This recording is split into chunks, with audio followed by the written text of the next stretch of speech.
YouTube, what is up? It's your boy Jason from the Lock Talk, and let's go smoke the books today. Let's talk about the 4 NBA games we have going on today for February 27th. But guys, before I do go off, please hit that subscribe button, leave a thumbs up for that YouTube algorithm. It only helps me and motivates me to keep on coming up here and dropping these plays, man. Didn't drop anything yesterday, but we did have a free play yesterday. We've been killing the free plays over on my Instagram. So if you have not been on my Instagram, please go shoot me a follow. We've been rolling over there. We lost yesterday's free play. I gave out a plus money play with Isaiah Collier over 8.5 assists. He got 7, and it was at plus 120, so I don't regret it. But I did have a play of the day that ended up losing. The worst luck of all time, bro. I keep it transparent all the time with you guys. I had Donovan Clingan over 10.5 rebounds. He got 5 in the first quarter, didn't get any in the second. In the rest of the game, until the third quarter, got into foul trouble. He had 8, had 5 fouls, only played 17 minutes. Streak of bad luck, bro. I cannot believe I did not win that play. But nonetheless, let's go smoke him today. And guys, I keep on coming up here, and I keep on telling you, you guys need to have multiple books. And I want you guys to join at least with one of our partners. We'll also give you a free week in premium for doing so. But you get the best lines and also a 50% deposit discount when you use my code LOCK, L-O-C-K, on NOVIG. Go over there. You get the best lines. You don't need to line shop anymore, man. So I'd say go take a look at it. If you have any questions, I put a case study in that pinned comment down below. All right, man, let's get straight into the plays and the games. These are my full game breakdowns. If you want to know exactly what I'm giving out, though, you have to join us in premium. Get in the premium chat. But I want to get you guys paid. Let's go smoke them. All right, the first game on the board, we have the Golden State Warriors against the Orlando Magic. The Orlando Magic are 5-point dogs at home, total at 211.5. Hey, man, Magic, they got absolutely crushed by the goddamn Cavaliers, man. I think the Cavaliers are honestly the best team in the East. I know people are still all over the Celtics, but I honestly think the Cavaliers created a team that's specifically designed to at least get past the Celtics. They have the size, the shooting, the deep bench. But, I mean, they obviously took Orlando behind the back and smoked them. But now they're playing the Golden State Warriors, who have also in their own right been red hot since the trade, since Jimmy Butler's been on this team. He's really stepped it up. In terms of like the overall team, the defensive rating for the Golden State Warriors has been insane. They are top 3 along with the Pistons and the Rockets. Orlando Magic still a top 10, top 7 defense in the NBA over the last 7 games. So 2 defensive teams, but Golden State for sure has been a team that has definitely been a much better offensive team. They are top 5 in that category as well. So I think it makes total sense that they are 5-point favorites just on paper, just on those 2 factors alone. However, I will say this, matchup-wise, I do think the Orlando Magic, I mean, they did not look good against the Cavaliers, but defensively, they actually match up pretty good, I think, against the Warriors. They have really good 3-point defense, and they have an overall very, very strong defense. So, I mean, do I think that the Magic will be completely blown out by the Warriors' recent shooting? I mean, it's possible, but I don't know. I feel like in some ways that the Magic still have the defense to be effective. However, I will say this. If they do let threes go off, they have not been super effective at being, I guess, creating tough shots. The only thing they do is prevent threes. They make you attack them at the basket. And the one thing the Magic have are a lot of size.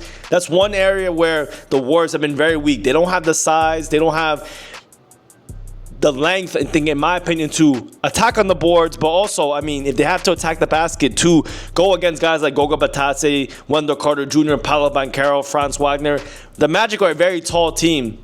So, not like the Warriors have not faced that before, but the Magic are definitely unique in that aspect.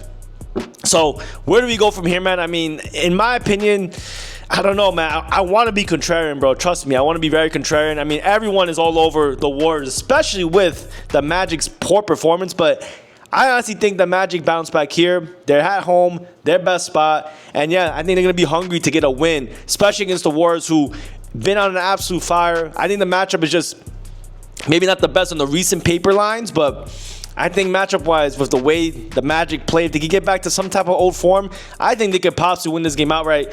Maybe I'm wrong again, but giving the Magic +5, I think they can cover this game, but also maybe even win outright.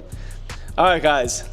Let's talk about the next game on the board. We have 3 more left. The Denver Nuggets against the Milwaukee Bucks. And this is going to be an exciting one, bro. Denver, 3.5-point favorites on the road. And it looks like a lot of people, a lot of the money is all over the Denver Nuggets. And I don't know. I guess that makes sense. But Nuggets have been absolutely rolling, but so have the Bucks ever since the trade deadline, ever since the second half of the season has been going off, or since the start of the year of 2025. Nuggets have been one of the hottest teams in the NBA. I mean, they're top 3 in offense, and also have been stepping up their defense as well. Are they top 10? Nah, but offensively been one of the hottest teams. Looks like they have mostly everyone back. I don't see anyone here, if I'm looking at a few of my other screens, that they're not gonna be playing at all. So Murray, Gordon, Jokic, they'll all be playing. Milwaukee, the biggest question mark is Giannis. Will he still be under minutes restrictions? And looking at his lines, it looks like he's not gonna be on one, but we'll see. Obviously, Denver, their best spot has usually been at home, playing in Denver in that thin air. Milwaukee, the one thing that has changed from maybe previous videos I've done is that their defense has definitely taken a step up. They are now top 10 in defense over the last 7 games. So I think it's going to be a very competitive game. Obviously, it depends again if Giannis is on full minutes or not. But I kind of like Milwaukee, bro. I think Milwaukee has been playing extremely good. They have the shooting, the stepped up defense, and their offense, of course, has been on fire. As long as Giannis and Lillard play, it seems like it's really been working for them. Are they a top 10 offensive team? I don't think so as of yet, but they've definitely been stepping up, and their defense has definitely been carrying them. And I also think the addition of Kyle Kuzma has been huge. So, again, is this my favorite play? I don't know, but I do think Milwaukee can be competitive playing at home. I think they can maybe get a nice little early lead and even just maybe win this game outright. Another dog I'm going to take, but Milwaukee Bucks, they shoot a lot of threes. And I'll say this, the one area the Nuggets have not been the strongest at, it's probably covering the three-point line. Everywhere else, the rim, the mid-range, they've been a little bit better. So if there's any weakness defensively that the Milwaukee Bucks can definitely exploit, it's definitely that three-point line. Obviously, you know, Lillard, even Kuzma, Taurean Prince, these guys can all shoot threes, and they shoot threes at a prolific rate. That's the reason why they beat OKC. So I think they could do it here. Give me the Bucks plus 3.5 at home. All right, guys, my bad. We don't have 4 games. We have 5 games. So we have 3 more left, man. The next game on the board, the Charlotte Hornets against the Dallas Mavericks. Dallas Mavericks laying 9.5 points at home. And, man, look, I get it. Charlotte Hornets have been an absolute trash can of a team. But we did get paid with them in one of our last props I did give out. I gave out Nurkic over 10.5 rebounds and assists. He blew that out the water. So, shout out to him. But, obviously, it looks like Mark Williams will be back playing. Still no Brandon Miller. He'll be out for the rest of the year. And then, other than that, the Dallas Mavericks side, there's still no Anthony Davis. But Dwight Powell might be back. And P.J. Washington is a game-time decision. It's definitely a tough game to really go through, especially with the injuries and the uncertainty. However, I will say this. I think if Mark Williams, LaMelo Ball, and Miles Bridges play for Charlotte, they can be competitive. I'm not saying they're going to win this game against Dallas. Dallas has been actually very, very good over the past few games. I mean, the only thing is their defense has been one of the worst in the NBA, bro. One of the worst defensive rated teams. They give a lot of points in the paint. And I don't know, man. I'm not like super favorable on this Mavericks team, even especially laying a lot of points like this. So makes it very tough for me, man. I mean, the only thing is Charlotte has not been effective offensively, defensively. So it's a really tough game, in my opinion, to call. But I don't know. I think laying 10 points is not what I want to do with the Mavericks. I think, of course, if PJ, Dwight Powell all play, I mean, there might be an opportunity for them to really step it up offensively. But I don't know, man. Maybe it's just me. I just don't like laying a lot of points. But saying it kind of begrudgingly, for the sake of the video, give me the Charlotte Hornets plus 9.5. I don't think they win outright. I think they win. This game's like a 7-point game. So I think it's too many points, but we'll see. Take a look and see the injury report. This line can definitely move if Powell or Washington play or not. All right, guys. Next game on the board, what I do see is the New Orleans Pelicans against the Phoenix Suns. Phoenix laying 8.5 points at home. Hey, man, I mean, Phoenix Suns have not been looking good. Of course, the Pelicans have been one of the worst teams record-wise in the NBA, but Phoenix, 27-31, not good at all, but they'll have everyone playing. Devin Booker, Bradley Beal, Kevin Durant. they'll all be playing. On the Pelicans side, it looks like Trey Murphy, McCollum, and Williams will be playing. Bruce Brown and Kelly Olynyk are not. So they're definitely a little bit shorthanded or very shorthanded. So I guess this line kind of makes sense. I think, Phoenix is definitely the better team.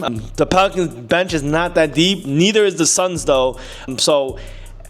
Overall, I'll say this. The Pelicans defense not been good, but neither has the Suns, bro. Suns have had the worst rated defense over the last 7 games. So I'm not sure if you really feel too confident laying all these points with the Phoenix Suns, given how poor their defense has been. Even offensively, they have not been like a top 10. They've pretty much been middle of the road. Pelicans, however, of course, they've not been good anywhere either. But, again, I think there's just too many points. I think overall, the Suns have not been a very strong team at all. I mean, we take a look at their last 2 games. They have not covered in any of these games or even one except against the Chicago Bulls. But let's take a look. They lost outright to Memphis, didn't cover. Lost to Toronto, got blown out. Beat the Chicago Bulls by 4, so they didn't cover that game. They played San Antonio, lost that game as well. But these were all on the road. Their worst spot. They're one of the worst road teams in the NBA. But, I mean, at home as well, they have not been covering numbers at all either. Last time at home, besides the Memphis game, lost outright and didn't cover against Denver. They beat Utah and barely covered. They had a 7.5 point spread. They won by 8. And then against the Minnesota Timberwolves, they lost outright. But, of course, the Pelicans are not at the level of the teams I've mentioned for the most part. They're probably the worst team, maybe at the same level as the Jazz. So I think there's too many points given their poor offense and especially their worst rated defense in the NBA. Give me the Pelicans, man. Maybe the Pelicans can keep it competitive, but there's no way I want to lay almost double digits with a team who has the worst rated defense in the league so far. And all right, guys, we got to the very end. And this one, for me, has always been a classic. I always love betting Timberwolves against the Lakers because for some reason, my man Anthony Edwards always steps it up. But we have a little bit of a change in this game because Donovan DiVincenzo might be playing with the Timberwolves today. As far as I see, I'll pull up the numbers on him. He had a toe injury. He's supposed to come back today. He's listed as questionable. We have not seen him back in a very long time. He will definitely be a huge piece shooting threes, offensively, even rebounding. So we'll see how he comes back. Obviously, it's his first game back. We'll see if he's on a minute restriction or, maybe he disrupts the flow a little bit. But the other injuries that we do have on the Timberwolves side is no Rudy Gobert. We'll have Naz Reid, who has been playing excellent, bro. Timberwolves have been playing pretty okay so far this year. I mean, they had that big comeback win against OKC. So do they continue this momentum? The one thing is Minnesota has been a very good road team versus being a home team. Not been covering at all really at home, but on the road, been much, much better. But on the other side, the Lakers, bro, they have been on absolute fire. Been one of the hottest teams. They're probably the hottest team since the trade deadline, obviously, and the start of 2025. Looks like everyone will be playing. Luka Doncic, Austin Reeves, Rui Hachimura, James. Hey, man, there's a lot of points, 6.5 points at home with the Lakers. I mean, they've been the hottest team in the league so far. So I don't doubt that people are going to be all over the Lakers, bro. The Lakers, I mean, they're getting a lot of the love. Timberwolves, though, but I mean, they have been playing extremely well, in my opinion, especially just with their performance against the Thunder. Can they go slay another top team as of late? The one thing I do have a concern on is Milwaukee. They have not been playing. I'm sorry, not Milwaukee. Minnesota's defense has not been that top 3-tier defense like they had last year. And even offensively, I mean, they have also not been that good either. They've been kind of middle of the road. Reason why they are so far 32-27 versus what they were last year. They are dealing with a lot of injuries, though. So that's one thing that has been predominantly very clear. So the one way you will beat the Lakers is if you probably attack the basket. But, I mean, so far their defense has stepped it up everywhere. They've been pretty much middle of the road almost in every fashion. Minnesota shoots a lot of threes. That's been the biggest change so far this season. And if they get the three-point shot off, I mean, I could definitely see them being competitive in this game. The only weakness I'd say Minnesota does have is probably now in the mid-range, and the Lakers, they attack the mid-range at a decent rate, but they attack the rim at the highest one. Without having Rudy Gobert, it's been a big piece to their defense. Tough game for me, bro. But I do think Minnesota, obviously pay attention to the injury report. Make sure Edwards and DiVincenzo play. I think by the way the line is, they will play. But I'm going to take the Timberwolves, bro. I think the Timberwolves, if they get these guys back, I think the Lakers are rightfully so the favorite in this game, but the public's all over them. They're definitely a little bit overvalued in my opinion. But we'll see, man. We'll see if the Timberwolves can stay another big one because they just beat OKC, I think the best team in the West. And now they're probably facing the hottest team in the West now. Let's see if Edwards can step it up because he usually does actually have a good history against this Lakers team. So look for his props. But also, Naz Reid, even McDaniels. I mean, there are other guys that could also perform well. I think Minnesota plays them tough, and they could possibly keep this game very competitive, even win the game outright. But Minnesota, this will be another road game for them. This will be their second road game, start of their kind of mini road trip. They've been playing a lot better on the road, man, I'm telling you. So they have been 6 out of their last 10 games covering, while the Lakers, I mean, they've been covering machines so far at home, covering 60% of their home games at the spread. So, guys, thank you so much for tapping in. If you do have any questions or you do want to get in one of our partners or even our premium, just go to that pin comment down below. We'll show you how to do it. And let's go smoke the books. I'll see you on the next one, baby.